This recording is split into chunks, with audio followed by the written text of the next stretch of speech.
Good day to all. Welcome to our first edition of Tutorized. Today I'm gonna show you how to read RFID tags using a UHF RFID reader through the Raspberry Pi UART pins. Let's dig into the process. Before we proceed, allow me to give you a little information about UART. UART stands for Universal Asynchronous Receiver Transmitter. It's actually a physical circuit in a microcontroller or a standalone IC that allows the devices to transmit and receive data via its serial ports. In our Raspberry Pi, the UART are assigned to GPIO 14 and GPIO 15 as transmitter TXD0 and receiver RXD0 respectively. But please take note that in our Raspberry Pi board, they are physically assigned to pins 8 and 10. More importantly, these pins needs to be enabled for serial communication to take place. Only one UART is selected to be present on GPIO 14 or the transmit pin and GPIO 15 or the receive pin, which is the primary UART. By default, this will also be the UART on which a Linux console may be present. So to use it, we might consider disabling the console login so we can use the UART for other purposes.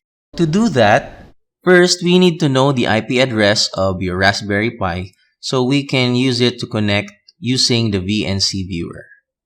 So we are now inputting the IP address in the VNC viewer interface and press enter, after which we will be asked to log in using username and password of your RPi. Default username is Pi and your password. So now that we're inside the Pi already, we will try to check what are the available serial ports. So as you can see, there is only one, which is serial 1 that is pointing to TTY AMA0. So by default, the mini UART is actually disabled. So what we will do is to enable it by changing some lines in the config.txt file. So if you're inside the file already, try to locate enable audio section. From there, add the line enable underscore UART equal to 1, which actually enables the mini UART. So save your changes, enter. Then we also need to reboot so that the changes will take effect. Now after the reboot, we are back in the desktop. Open a terminal and let us check how many serial ports are available. Right now, as you can see, there are already two ports, TTY S0 and TTY AMA0, that are assigned to symbolic links, serial 0 and serial 1. Okay, just like what I said earlier in this video, the primary UART, or in this case serial 0, is also assigned to the Linux console. So we need to disable it using this command. Okay, just follow the on-screen instructions. Okay, we go to serial. So for the first question, we need to answer no to disable the login console. And second question, we need to say yes. So this should be the summary. Serial login is disabled and the serial interface is enabled. Okay, then finish. So once again, we need to reboot the system for the changes to take effect. Once we're back, open again the terminal, and this time once again we will check the serial ports available.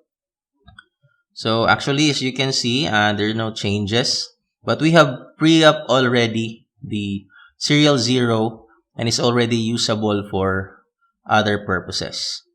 Now, since TTY AMA0 is high performance compared to TTY S0, we can actually swap them.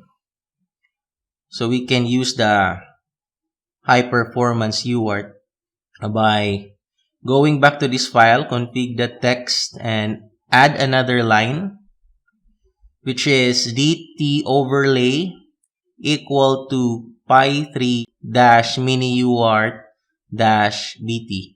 So the TTY S0 is now assigned to the Bluetooth, and the other one, TTY AMA0, is now assigned to serial 0.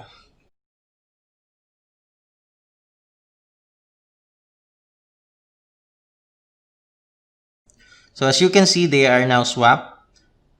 TTY AMA0 is now in serial 0 and TTY S0 is in serial 1. To use the serial port in a software program, then we can access it through the symbolic link serial 0 instead of TTY AMA0. And that's it. We are pretty much done.